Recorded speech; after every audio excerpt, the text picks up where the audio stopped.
Hello and welcome to the Kundalini podcast. That was Zen. This is Tao. This is episode 66. I'm Vivek Govekar.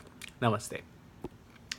So, welcome to another episode where I sit on my couch and talk about my Kundalini experience and how it has helped me or how it brings about changes in my life. One of the things I got asked by people was during a Kundalini awakening, you go through a lot of struggles and but they say that a person with an awakening does not have any bad karma, or a person with an awakening is so and such things. Now, first thing I'll tell you is remove all your preconceived notions from your head about the words God, religion, spirituality, Kundalini, Holy Spirit, everything, all of this. What actually happens is very different from what you may expect to happen. Now, it is a very difficult process, that is for sure. And it is a process of removing a lot of conditioning and baggage that was in you, programmed in you, since you were born and grew up in society. How it manifests itself, let me give you an example of the last weekend. For the last 6 months or so, I've been working at a job and having to face different situations, which were different from when I was actually going through the process in my house, in an empty, just me. And that was very different from what I have to face now. What happens because of that is a lot of baggage, a lot of junk, some patterns that would repeat themselves every time you faced a crisis situation, and you would choke or get crushed or wouldn't rise up to the occasion, and bad thoughts kept hammering you, kept getting worse. Well, now the process is so much better that I can actually see the thoughts, deal with them, remove them. But it's a process. You can't let your mind just go wander in any direction it wants. That's the worst thing you can do. You have to focus and bring it back to mindfulness, awareness. Oh, look at this thought latching on to me, because now make the best of it. Now you know that the thoughts and mind are just an apparatus. The self is different, that you have to constantly be aware that you're not latching on to negativity, because that's going to bring that negative spiral. And it went this way, and then finally I brought myself up again. And this time it's like, yes, finally done. But it's like, wow, all of these thoughts, all of these ideas, this always happens. Nothing always happens unless you say it and make it real. You do it to yourself. Your own mind is your worst enemy. Remember that. The more your mind has been programmed to put in fears, to put in stress, and the less you have taken the initiative to deal with those things effectively when they arise, and you just get bogged down because of bad thoughts. Well, now because of mindfulness, you are observing every single step of that process and not letting it take hold, not letting it take root into your psyche, creating that environment where there is a negative spiral, your actions are affected, and everything is mellow and morose and doom and gloom. So that was a major struggle. I had to go through that. I have been going through other major struggles, but this time I come out without having to call my parents, my friends, or get help from someone, or look like I'm down and depressed. None of that is happening. And my mind now knows, well, these things are not beneficial. These are not helpful to you. No matter what the situation and what I face, I managed to drag myself out of it and managed to drag my mind unaffected by the nonsense, drag it out of all of that mud and nonsense, and get it functioning again to where I can be productive. Oh my God, this has been ridiculously effective and so amazing, where you say, oh, if I'd only known this all these years. Such a simple thing, right? But you're meant to go through that process. You're meant to suffer through a lot of stuff before you learn this. And it's you teaching yourself. There's nobody else from the outside who can teach this. And fortunately, this is going well now. But hey, let's see. So the question I was asked was, how did your Kundalini awakening actually happen? And I believe I've mentioned this in the past, but it was during sexual intercourse with my wife, so I'm not going to give you more details than that. But that's it, man. I was doing something and this awakened. And what happened after is more interesting. Now, the event, when it happened, the moment, secondary. Afterwards, all of this stuff is happening that I've been talking to you about.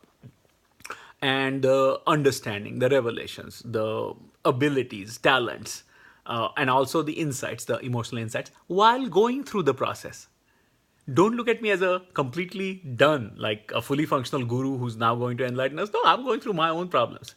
I just don't dwell on them during these videos because that's the whole problem. If you vocalize your complaints, if you just talk about things that are going badly, more of that will come into your life. But you overcome that and spread positivity to other people, even while you're going through some tough struggles, then more of that will come to your life. More of that help will come into your life. Okay, remember that. What you think is effective because it will create words, it will create actions, and it will take you on a journey. That is established. How you prevent that from happening in a negative way is by mindfulness, by watching your thoughts, by constantly saying these are just thoughts, I choose not to latch on to them, and focusing on things that are positive, which can actually help you get out of a situation and help overcome any challenge. When you do those things, then you're not setting another pattern and you're setting a pattern of that positive reinforcement. The fact that you've taken proactive steps to prevent your mind from creating more damage is a proactive step, which is creating a repeating pattern by itself. So sometimes now when things happen, I'm amazed. But it's like, oh, the autopilot has been reprogrammed. The autopilot is not just being fearful, stressful, and leaving that in your head. The autopilot is to correct that. And oh, watch out. Bad memory, bad thought, bad feeling.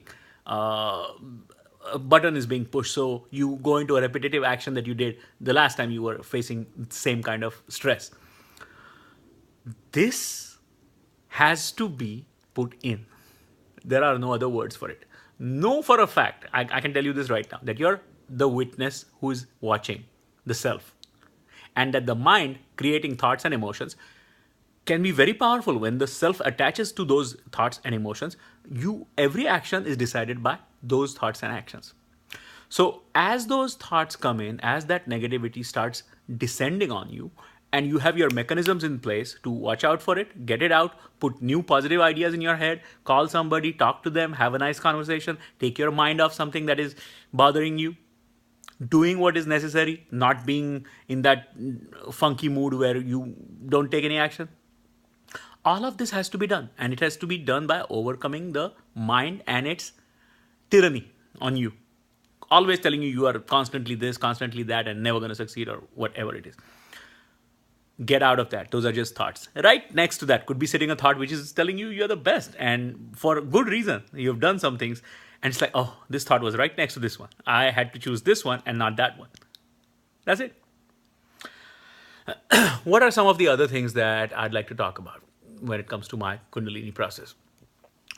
The ability to start seeing human beings as a collection of actions. This is when a guru comes in and he looks at a disciple and he immediately knows his problems and he tells him. All of that happens because you are now not cluttered by your own thoughts which are going random. You've understood something of the mechanism of the brain, of the mind, and how it works.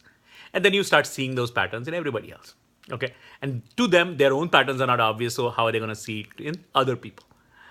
That is why an enlightenment or an awakening process puts you at a higher level of consciousness compared to other people who are just still have the blindfold on, still are going around programmed behavior. But remember that you are still subject to a lot of those emotions, a lot of those things. You just deal with them better. So which is why the karma of the person with an awakening is different.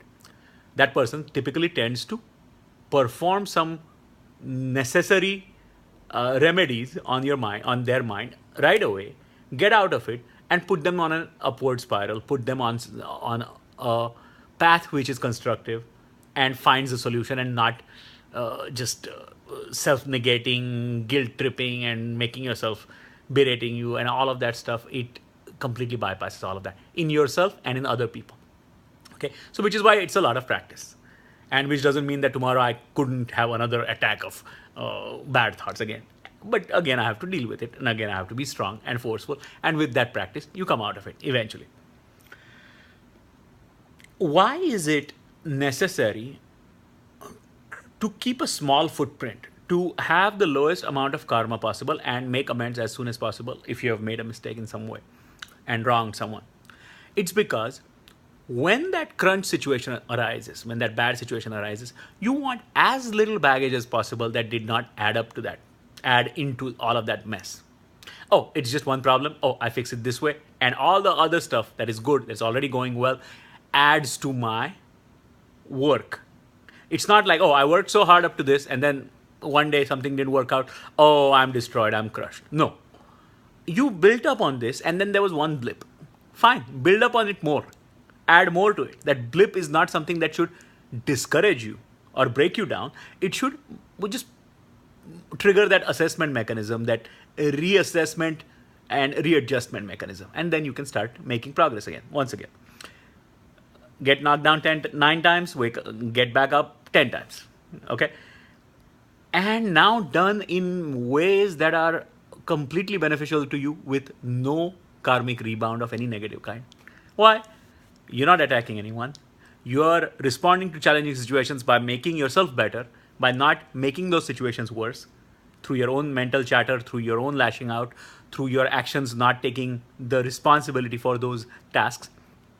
And once you're done with that, you have achieved a higher degree, a higher level, and more of your training. Again, it's a journey, there is no destination, but one step taken in the right direction, set up the right spirals, upward spirals, set the right mindset, is now going to take you in a direction that is better. You're not going to wander around in some bad places and go in those directions if that spiral keeps going down. It takes you longer to correct course, but sooner you correct course, sooner you set positive things in your mind and start functioning in the right way to help your situation and watch the mind and what it tries to do, the better off you are for all your future actions that result from this mindset and what you have done, which is why it is free of karmic rebound, free of negative backlash. It has to be done though by being very honest about your own shortcomings and criticisms. And you have to be self-critical. Sometimes I fall into the other pitfall is I'm too critical and not enough of self-esteem is in me. It's either too much, oh, look at me, or too much like, oh, look, I'm nothing. And that balance is now finally being achieved. It's like, yeah, some things I'm good at, some things I'm bad at, and I'm going to try and do my best with whatever was given to me. Very, very critical, essential, and was lacking in my life for so long. And this awakening had to come along to make me aware of that with all of these methods. So some people's journeys mentally are more difficult. People might see my Kundalini process and some other things and say, wow, this guy just gets some things faster. Some things I may get faster, but other things in my life you don't want. And I might envy you and think, oh my God, this guy has that. But we all have our own journey. If you work towards balance, if you work towards balancing your chakras, having the right mindset, sattva, tamas, rajas, being mindful, and facing each situation from that moment, being in that moment and facing it, doing the tough work, not saying, you know what, who's going to do this? You will end up being mentally better at dealing with life and you will make better decisions. And every single step will now make you a greater version of yourself, which is the goal all along. Okay, so that's a little bit of what I'm going through and what I would like to emphasize when it comes to meditation, mindfulness, but using these for your life, actual life in those situations as you're going through them and correcting course using methods that are, leave the lightest footprint, don't leave a big karmic impact, and yet bring back good things in your life, better actions, better events, possibilities, people. Okay, so hope that was helpful. Please leave me comments, like my channel, subscribe. This is Vivek Govekar saying Namaste, Biva.